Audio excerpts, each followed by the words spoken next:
Good to have you join us today on this edition of ARIRANG News. It's 2 in the afternoon here in Seoul, and I'm Lee Ji-yoon.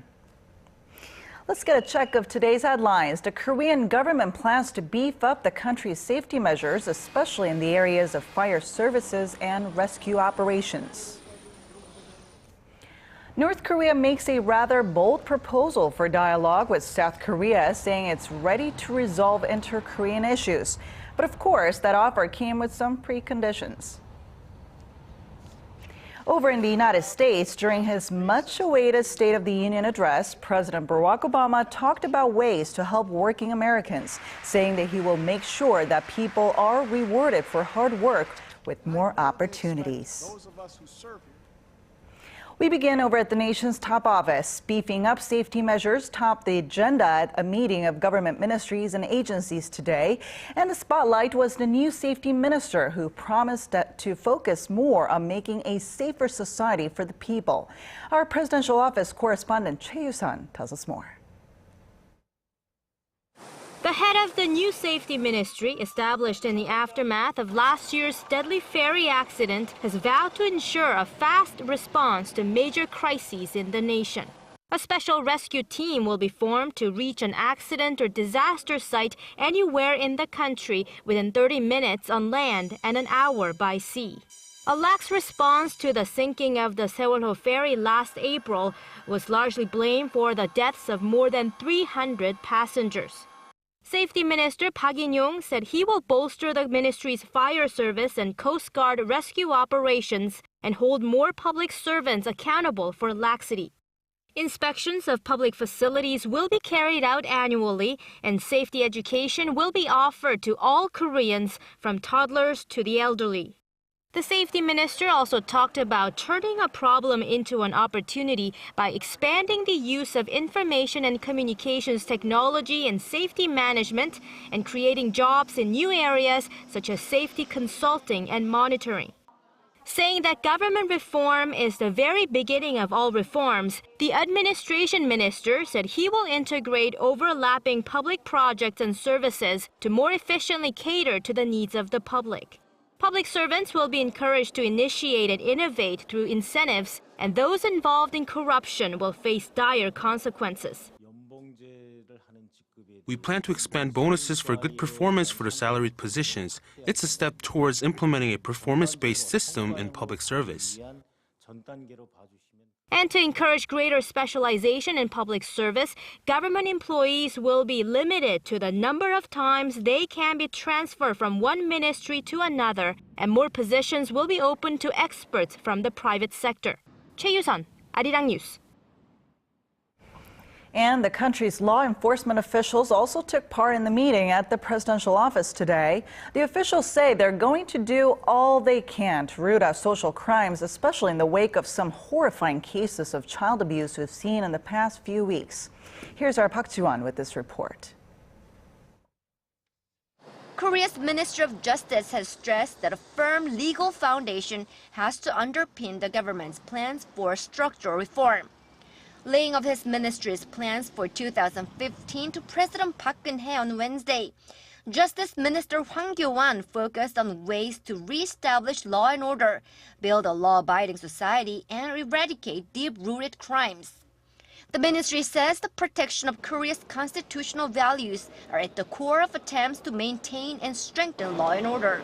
It says pro-North Korean campaigns and illegal protests will be subject to stricter crackdowns.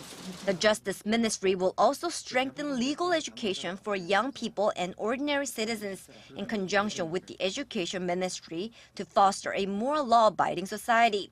The ministry will also focus on crime prevention. A top priority is tackling child abuse, a reflection of the public's fury over recent child abuse cases. The government plans to inspect every daycare center and build a stronger network with the police to swiftly respond to abuse cases. Sex crimes, as well as domestic and school violence, and crimes related to the unsanitary management of food are other areas the ministry has vowed to stamp out. The government also aims to increase support for the victims of crime. The government is also going to strengthen its pro bono legal services in a joint effort with Korea Legal Aid Corporation. The Anti-Corruption and Civil Rights Commission of Korea stresses that rooting out corruption and raising the level of social trust is key to achieving the government's lofty goals. It vowed a swift passage of comprehensive anti-corruption bill that's currently pending at the National Assembly. Park Ji-won, ARIRANG News. Meanwhile, North Korea is taking a rather bolder approach this time, suggesting the two Koreas should talk to improve inter-Korean relations. But it was no surprise that Pyongyang's offer for talks came with preconditions. It stood firm on its demand that South Korea first improve the atmosphere for dialogue. North Korea's state media reported Wednesday that during its joint conference on Tuesday, its government and party officials agreed that the North is ready to discuss any inter-Korean issues with the South. It also reported that North Korea feels the need to overcome obstacles standing in the way of better inter-Korean ties, as this year marks the 70th anniversary of Korea's liberation. Meanwhile, South Korea's Unification Ministry officials have said that if Pyongyang really wants a fresh start, it should first accept Seoul's offer for high-level talks. Now, over in the United States, during his much-awaited State of the Union address on Tuesday, President Barack Obama talked about income inequality and how he plans to help working Americans in the country. He also promised to make sure that people get rewarded for their hard work with more opportunities. Our Son Jung-in reports. U.S. President Barack Obama used his annual State of the Union address to turn the page from an era of terror and recession to one of expanding economic opportunity. Emphasizing that the country's economy is growing and creating jobs at the fastest pace since 1999, he started his speech by calling on Congress to join him in enacting his so-called middle-class economics policy. He pledged to help middle-class families afford child care, college, and health care by collecting more tax from high-income earners and large financial institutions. Speaking to a room full of more Republicans than Democrats for the first time during his term, he said helping hard-working families make ends meet will lead to a stronger economy in the years to come. Obama also discussed the foreign policy issues.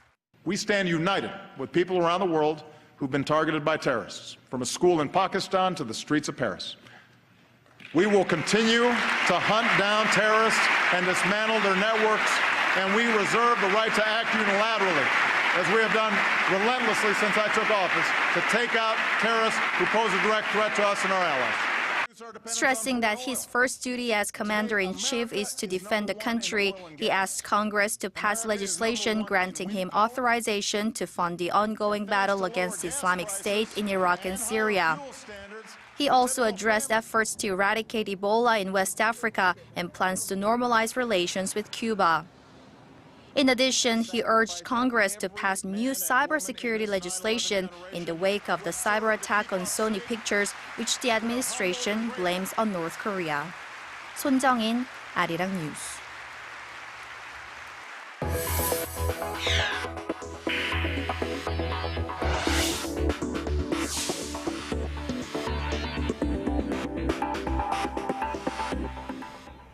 The Korean government plans to continue to implement structural reforms to boost the country's growth momentum. In an economy-related ministers' meeting on Wednesday, Finance Minister Choi Kyung-hwan said that detailed programs to promote corporate investment would be ready by the end of this month. He also said the government will lay out plans for a second phase of financial sector reforms by the first half of the year that will facilitate money flowing into businesses. In a separate meeting with business people later in the day, the minister called on those at the meeting to take active role in carrying out the reforms instead of just leaning on government support. Korean companies are less prone to the effects of foreign exchange rate fluctuations than before. A report by the Korea Institute for Industrial Economics and Trade says that Korean companies saw their operating profit drop by 0.05 percentage points in the period from 2000 and 2011 after a 1% fluctuation in exchange rates. But in the 5 years from 2006 to 2011, companies saw their profits drop by 0.03 percentage points with the same exchange rate fluctuation. The report says the improvement is partly because companies have a broadened mix of export items that are less sensitive to exchange rate fluctuations. Now, every year, the small alpine city of Davos in Switzerland, with a population of just over 11,000, swells with the arrival of heads of state, global elite, and other VIPs for the World Economic Forum. The annual forum kicks off on Wednesday with this year's focus on tackling challenges and uncertainties facing the world economy. Our Song Ji-sun has more. This year's World Economic Forum annual meeting is being held against a backdrop of multiple challenges to the global economy. Financial uncertainties, regional conflicts, and the uneven global economic recovery will be weighing on the minds of those flying into Davos. Some 40 heads of state, including German Chancellor Angela Merkel, French President François Hollande, and Chinese Premier Li Keqiang and 2,500 other business and society leaders will flock in to discuss the new global context. The challenges include the resolution of geopolitical crises in the wake of conflicts in Ukraine and the Middle East and the rise of Islamic State. The program also includes discussions on pandemics and health after Ebola took the lives of several thousand West Africans and some Western aid workers. We have to deal with the issues to foster the growth on a global level. We have to deal with the challenges we see on the geopolitical level, for example, in Europe, in the Eurozone, but as well as the crisis in the Ukraine. We have also to deal with the Middle East issues, IS, Middle East, terrorism in North Africa. On the opening day, Chinese Premier Li Keqiang will give a keynote speech on China's growth. That's one to keep an eye on, as it marks the first appearance by a Chinese leader in Davos in 6 years. IMF Chief Christine Lagarde and other economists will discuss the results of quantitative easing on the second day, and on the last day of the forum, look out for the forum's global economic outlook and 2015 agenda. South Korea's Foreign Minister Yoon Byung-se will give a speech on Seoul's unification policy, titled Unified Korea, Infinite Possibilities, on Thursday's Korea Night. Yoon will lay out Seoul's vision for unification, as this year marks the 70th anniversary of Inter-Korean division. Song Ji-sun, ARIRANG News. Well, Koreans were snapping up lots of gold last year, with sales of gold almost doubling from the previous year. This was largely helped by the increased sales in small gold bars. The Korea Gold Exchange says gold bar sales came to just over 1,380 kilograms last year. 70% of the total weight sold in smaller sized bars weighing less than 50 grams. Sales of 1 kilogram bars that currently cost you actually over $40,000 were down. An official from the exchange says middle-class Koreans are snapping up small gold bars as they're considered a safer investment than stocks or real estate. Gold prices have nearly tripled over the past decade, and 1 ounce, 28 grams, was trading at just under $1,300 on Tuesday. Quitting smoking is a resolution many smokers here vow to keep in the new year. But here in Korea, smokers are going that extra mile to stick to it this year after cigarette prices almost doubled a few weeks ago. And as our Kim Min-ji reports, they're turning to a variety of options for help. With prices up and fewer places to light up, many smokers in Korea have made resolutions to quit smoking this year, or cut down at least. Kim Ji-mo, who has been smoking for 8 years, is one of them. To get started, he sought the help of a tobacco cessation clinic. Well, the tax increase came quite suddenly, and smokers like myself didn't have time to adjust. And I am being really forced to quit smoking. Tobacco cessation clinics nationwide have seen a surge in visitors this year, and specialists are apparently too busy to sit down for an interview.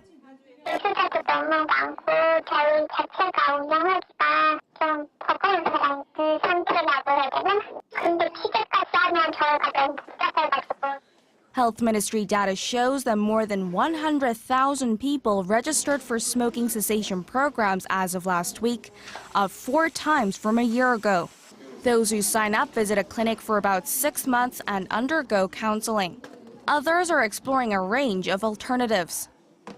The market for products that help smokers kick the habit, such as this nicotine-free inhaler or chewing gum, is expected to get a boost from cigarette price hike this year.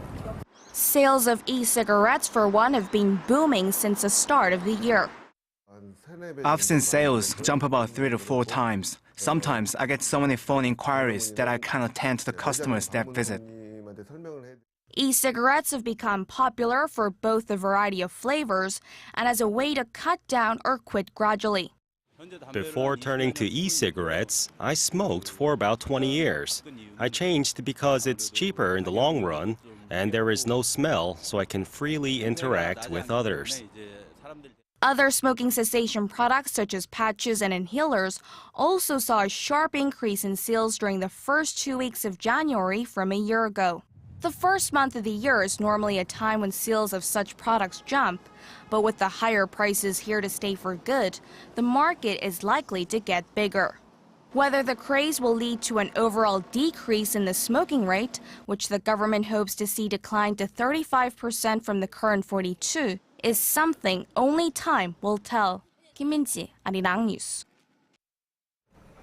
Korea can be an unforgiving place to live for the elderly, with new research showing 1 in 2 senior citizens are barely able to make ends meet. A report by the Korea Institute for Health and Social Affairs shows the nation's elderly poverty rate stood at an eye-watering 48% in 2013. This is 3.5 times higher than Korea's overall poverty rate, which stood at around 14%. The findings are based on relative poverty, which refers to those whose disposable household income is below 50% of the median earnings. By demographic group, one-person households were second on the list, followed by households with female heads and one-parent households. The agency is calling for targeted policies for each group in order to reduce the poverty rate. Over the last 2 days, we've been taking a look at the government's support for startups and a local food delivery app that's taken the market by storm. Today, though, in the third part of our 5-part series on startups, we're going to take a look at the obstacles that exist in terms of lack of large-scale private funding. Our Hwang Ji-hye has more. Facebook 8, Google 35. That's the number of startups the 2 U.S. tech giants bought last year alone. Korea's Samsung Electronics, less than 1 startup a year on average over the past decade. The head of an association of angel investors says Korean conglomerates instead focus on recruiting engineers with innovative ideas from either suppliers or rival companies. We have yet to build up a corporate culture that actively embraces M&As, which rewards startups with attractive valuations. And the corporate practices, experts say, make it hard for venture capitals to thrive in Korea, as M&A deals are the best way for angel investors to make big bucks. While such incentives encourage investors to seek opportunities to turn innovative ideas into lucrative businesses, the lack of them has limited the growth of the pool of venture capital. It stood at roughly $2.3 billion last year, little changed from $2 billion 3 years ago. Building up startup success stories is also critical. In Korea, there aren't many successful angel funds out there. This is because so many investors got their fingers burnt in the wake of the dot-com crash in the early 2000s. To achieve the government's goal of making startups Korea's next growth engine, experts say educational reform is vital. Many critics say the Korean educational system's emphasis on rote memory and discipline stifles creativity and entrepreneurial spirit. Hwang Ji-hye, ARIRANG News.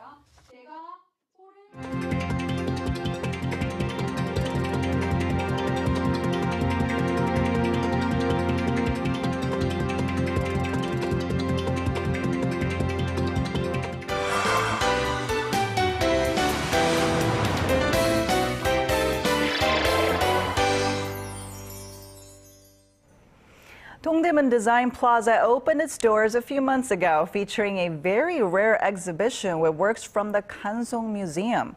Now, they've added something new to this special museum, and our Im Yoon-hee joins us now to tell us more. Welcome. Thank you. Well, that's absolutely right. So the Kansong Museum is extremely prized for its extensive collection of very precious relics to Korea's history. Well, people used to wait in line for hours just to get a glimpse of them, but with the exhibition established at the Dongdaemun Design Plaza, it's become a lot more accessible for people like us. Well, they've added a new edition, and it's very exciting, very special. People have been waiting for it, so take a look in this next report, along with a look at another art exhibition. A beautiful Mount Kumgang set against a fall background. This is a work by Kyum Jae, one of Korea's first landscape painters. He was followed by Shim Se-jung, a second-generation landscape painter, and of course, Kim Hong-do in the third generation. These are some of the most precious landscape paintings of Korea. They're all part of an exhibition at the Kansong Museum on display at Dongdaemun Design Plaza. You can see Jung Sun's originality and Shim Se-jung's talent. Because of the high quality of their works, they were considered masters of the form. In an exhibition south of the river, the works of 4 up-and-coming Korean artists are being shown. The artists are this year's winners of the prestigious annual Songun Art Award at the Songun Art Space, which has dedicated itself to seeking new talents in contemporary art in the 21st century. Okay, so what do these winners receive? Well, foremost, the winners have their work shown at the gallery, which, as most people know, is an extremely valuable, huge accomplishment for these budding artists. Now, of the 4 artists, the grand prize artist is shown, and that artist will have their works shown once again as a solo exhibition at the Songun Art Space. And so, the notion of a struggling artist, there's no myth behind that. It's very difficult for artists to really get their feet off the ground, and this kind of project, this Songun Art Project competition, really allows them to have their work shown. Well, to be honest, I'm kind of unfamiliar with that Kansong exhibition. Maybe you could tell us a little bit more about that. Right, so this exhibition is offering over 90 different pieces, many of which date back to the Joseon Dynasty, so some very precious pieces there as well. So the exhibition is available free of charge, and they're also offering an English audio guide, so it's really a perfect opportunity not to only learn about the Kansong Museum, which is very special to Korea's history, but also to see some of Korea's most famous traditional landscape paintings and some of the people who really started it all. All right, sounds great. Thank you for coming in today. You're very welcome.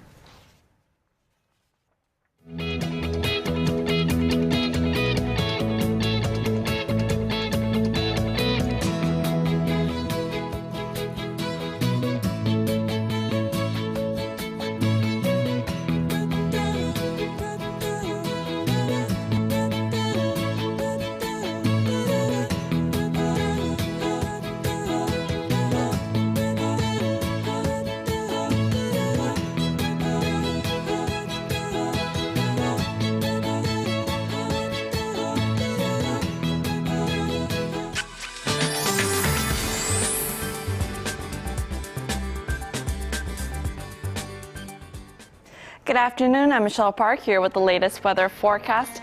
You probably felt much more comfortable on your way out this morning than yesterday, with a temperature increase of 5 degrees this morning, and this afternoon is also expected to be milder than yesterday, with spring-like temperatures way above the seasonal average.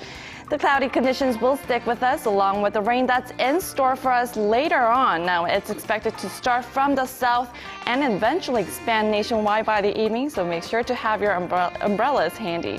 Now, as temperatures drop overnight, the rain will likely turn into snow, with 3 to 10 centimeters expected over in Gangwon province, whereas most regions will get between 1 and 5 centimeters or even less than 1. Now, with that in mind, let's go over to our readings for today. So we'll peak up to 6 this afternoon. Meanwhile, the southern cities such as Gwangju and Busan will reach up to 6 and 10 degrees respectively. Now, moving over to other regions, Jeju Island gets up to 10 as well. Dokdo hits down to 7, while Mangkeungang drops down low, chilly at -2 degrees. Well, that's all for now. Michelle Park, and here's a look at the weather conditions around the world.